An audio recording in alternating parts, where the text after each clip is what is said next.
Welcome students. नई video आज हम अपनी शुरू कर रहे हैं नई एक्सरसाइज 16.3 के लिए। स्टूडेंट्स, जैसा कि आप सबको पता है हमारा आजकल टॉपिक चल रहा है प्रोबेबिलिटी। तो इस प्रोबेबिलिटी के टॉपिक में बहुत सारी बातें आप पहले भी पढ़ चुके हैं, मैं बारी बारी आपको बता भी रही हूँ, आपका पक्का भी हो रहा है। तो आज हम अपना एक पहले वाला टॉपिक ही रिपीट कर रहे हैं। वो ये था कि कोई भी सेट आपको दे रखा है, कोई भी इवेंट आपको दे रखी है, उसकी वैलिडिटी के बारे में, कि जो भी टोटल प्रोबेबिलिटीज़ अलग अलग किसी भी इंडिविजुअल इवेंट की आपको दे रखी है वो वैलिड है या नहीं है। तो उसकी वैलिडिटी के लिए ये कंडीशंस मस्ट हैं। एक तो नॉन नेगेटिव होना चाहिए, जैसे पहले मैंने सैम्पल स्पेस लिखा, यहाँ सैम्पल स्पेस जो है ये अलग अलग प्रोबेबिलिटी शोज कर रही हैं। अब ये वैलिड कब होंगी? जब नॉन नेगेटिव होंगी, यानी इनमें से कोई भी वैल्यू नेगेटिव नहीं होनी चाहिए। दूसरी, लेस देन इक्वल टू 1 होंगी। अगर कोई ग्रेटर देन 1 है तो आप उसको पहले ही निगलेक्ट कर देंगे। तीसरी और सबसे इम्पोर्टेंट बात, जितनी भी प्रोबेबिलिटीज़ आपको दे रखी हैं उन सब का टोटल सम मिला के 1 होना चाहिए। जैसे कि क्वेश्चन नंबर 1 है आपकी बुक में, तो फर्स्ट क्वेश्चन में ये आपको प्रोबेबिलिटीज़, इनको ओमेगा बोलते हैं, ओमेगा 1 ओमेगा 2, डब्ल्यू जैसा होता है, थोड़ा सा इधर वाला जो डब्ल्यू का ये वाला सिरा है इसको थोड़ा सा ऊपर तक खींच के ले जाते हैं तो ओमेगा बन जाता है। ये उसको छोड़ो, लेकिन आप क्वेश्चन पे ध्यान दो कि जो फर्स्ट आपको दे रखा है असाइनमेंट में, फर्स्ट एलिमेंट, इसकी प्रोबेबिलिटी 1/7, 1/7, सबकी प्रोबेबिलिटी 1/7 दे रखी है। तो क्या ये वैलिड असाइनमेंट है? आप चेक करेंगे सब पहला नंबर कि कोई भी नेगेटिव तो नहीं है, नहीं है। कोई भी ग्रेटर देन 1 तो नहीं है, नहीं है। अब कोई भी इन सब का सम टोटल मिला के 1 है। अब चेक करें 1/7 प्लस 1/7, इन सबको प्लस करेंगे तो 7/7 यानी कि 1, तो इसका मतलब ये वैलिड है। सेकेंड पार्ट, अब आप प्रोबेबिलिटी को देखना शुरू करेंगे, ऑब्जर्व करना। देखो नेगेटिव, पहले ही प्रोबेबिलिटी नेगेटिव है, इसका मतलब आप आगे करेंगे ही नहीं, आप इसको नॉट वैलिड पहले ही बोल देंगे। नेक्स्ट पार्ट देखिए, 1/14, 2/14, आप चेक करते जाएंगे, नेगेटिव नहीं है, यस नेगेटिव नहीं है। कोई भी प्रोबेबिलिटी ग्रेटर देन 1, देखो ये प्रोबेबिलिटी ग्रेटर देन 1 है, दैट मीन्स ये भी वैलिड नहीं है।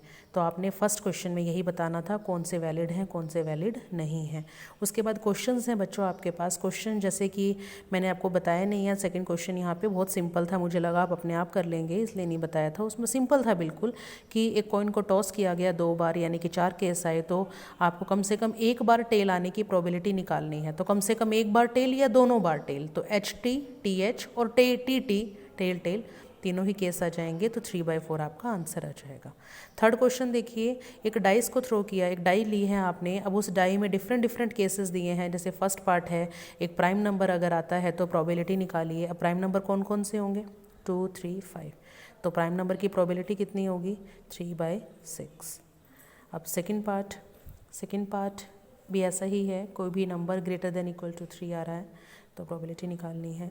तो ग्रेटर देन 3 नंबर कौन सा होगा? 4, 5, 6। तो ऐसे ही आपने थर्ड पार्ट भी करना है। फोर्थ पार्ट देखिए, ए क्या है? ए है एक नंबर जो 6 से बड़ा है। तो 6 से बड़ा कोई नंबर होता है जब हम डाई को थ्रो करते हैं? नहीं होता। तो इसका मतलब नंबर ऑफ केस 0 आ गए। 0 आ गए तो आप प्रोबेबिलिटी निकाल सकते हैं। 0 अपॉन में नंबर ऑफ केसेस अपॉन में टोटल केसेस, 0 अपॉन में 6 यानी कि 0 आंसर। अब ऐसे ही फिफ्थ पार्ट है, अ नंबर लेस देन 6। तो नंबर लेस देन 6, 1, 2, 3, 4, 5, 5 नंबर होंगे जो 6 से छोटे होंगे, यानी कि PA = 5/6 आ गया। ठीक है। अब ऐसे ही स्टूडेंट्स आगे भी क्वेश्चंस हैं। फोर्थ क्वेश्चन जैसे कार्ड्स का है, बहुत सिंपल है। कार्ड का तो इंट्रोडक्शन मैंने आपको बड़े अच्छे से दिया था, आप कर सकते हैं। नेक्स्ट क्वेश्चन है एक कॉइन के बारे में और एक डाइस के बारे में। थोड़ा सा डिफरेंट है ये, क्योंकि कॉइन पे जो नॉर्मली हेड और टेल होता है, आज हेड और टेल नहीं है। कॉइन पे एक तरफ 1 है और एक तरफ 6 है, और डाइस पे सिंपल 1, 2, 3, 4, 5, 6। हमें बोला गया कि एक कॉइन थ्रो किया है और एक डाई थ्रो की है, तो केसेस आएंगे। देखो स्टूडेंट्स, अगर कॉइन पे 1 आता है, कॉइन पे देखो 1, मैंने ये C ऊपर मेंशन कर दिया ताकि आपको कन्फ्यूज़न ना हो। कॉइन पे 1 आता है, डाइस पे 1, कॉइन पे 1, तो इस तरह से 6 केस ये वाले हो गए। अगर कॉइन पे 6 आता है तो बाकी सारे केसेस ये वाले हो गए, तो हमारे पास टोटल केसेस हो गए 12।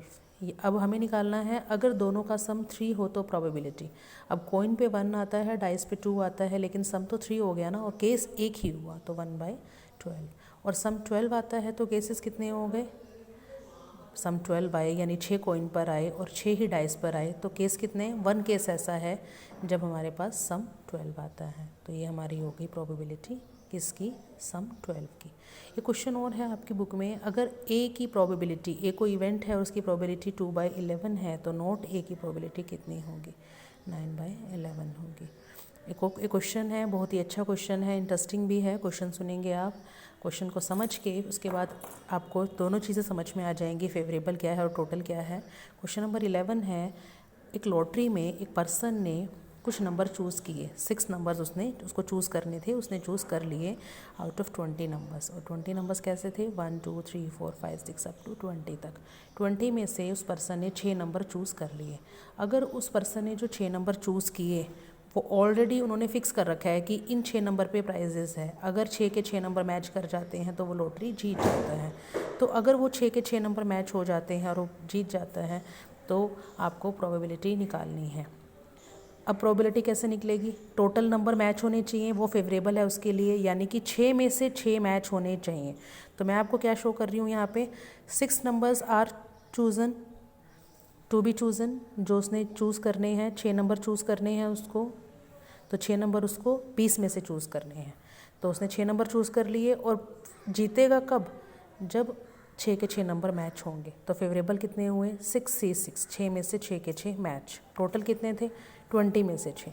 तो विनिंग की प्रोबेबिलिटी कितनी आई, 6 से 6 अपॉन 20 से 6, यानी कि सॉल्व कर लेंगे इसको आप अपने आप। कॉम्बिनेशन आपको आता है सॉल्व करना, कॉम्बिनेशन NCR के लिए फॉर्मूला होता है n फैक्टोरियल अपॉन में n-r फैक्टोरियल इनटू में r फैक्टोरियल।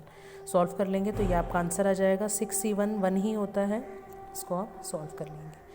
उसके बाद देखिए बच्चों, उसके बाद हम आते हैं वापस अपने फर्स्ट चैप्टर की तरफ। फर्स्ट चैप्टर में ये आपने सब बहुत इंपॉर्टेंट फार्मूला किया था और इसके क्वेश्चंस भी आपने किए थे। यूनियन के, union is equal to NA + NB minus N of A intersection B, ये फार्मूला आपने किया था।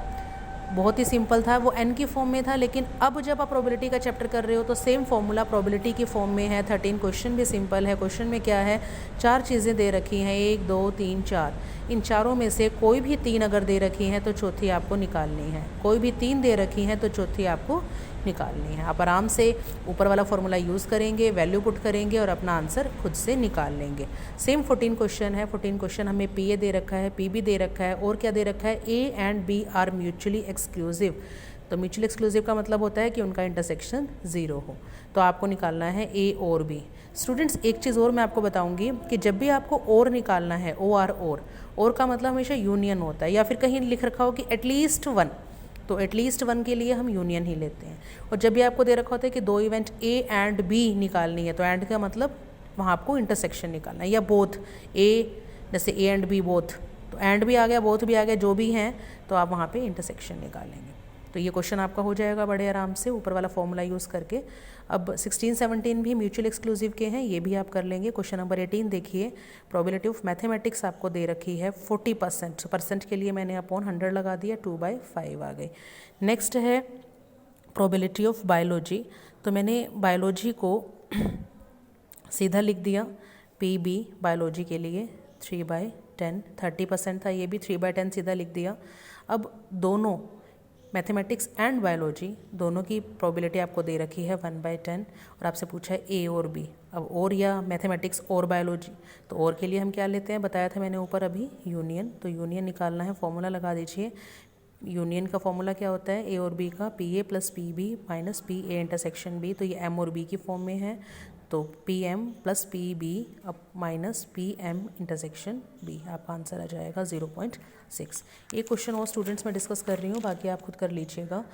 ये क्वेश्चन जो है ये थोड़ा सा अलग नहीं है, क्योंकि अलग तो नहीं कहूँगी, क्योंकि आप डी मॉर्गन्स लॉ भी फर्स्ट चैप्टर में कर चुके हैं। मैंने सिखाया था आपको बनाना, और बनाने का तरीका मैंने आपको बहुत अच्छा बताया था। मैंने आपको ये कहा था कि आप ऐसे बना लिया करिए, यूनियन इंटरसेक्शन के इक्वल और इंटरसेक्शन यूनियन के इक्वल। मैंने आपको ये तरीका बताया था। और फिर क्या करेंगे, इसका इकट्ठा डैश लगाएंगे और इसके अलग अलग डैश लगाएंगे। ऐसे ही यहाँ पर इकट्ठा डैश लगाएंगे, इधर अलग अलग डैश लगाएंगे। ये बन गया फॉर्मूला। आप सेम देखिए, जो मैंने आपको अभी भी सिखाया है वो देखो, सेम बना हुआ है। यहाँ भी इकट्ठा यूनियन, यूनियन का इकट्ठा डैश, अलग अलग डैश, इंटरसेक्शन का इकट्ठा डैश, अलग अलग डैश। अगर आप इस तरीके से बनाएंगे तो आप कभी नहीं भूलेंगे, क्योंकि हमारा अगला क्वेश्चन थोड़ा सा इसी बेस्ड है, ये वाला हमारा फॉर्मूला यूज़ होगा। अब देखिए, गिवन दैट ये यूज़ हो, या फिर एक और फॉर्मूला भी मैंने आपको बता रखा है कि किसी भी प्रोबेबिलिटी के होने या उसके नहीं होने की प्रोबेबिलिटी 1 होती है। तो अगर आपको ये दे रखा है तो इसको 1 में से माइनस कर दीजिए, ये दे रखा है तो इसको 1 में से माइनस कर दीजिए। जैसे क्वेश्चन है आपका, ये क्वेश्चन आपका है 20th क्वेश्चन, 20वां क्वेश्चन।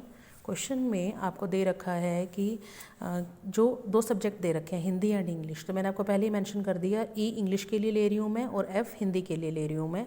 दोनों के लिए हिंदी एंड इंग्लिश में पास होने की, क्लियर करने की एग्ज़ाम की प्रोबेबिलिटी 0.5 है।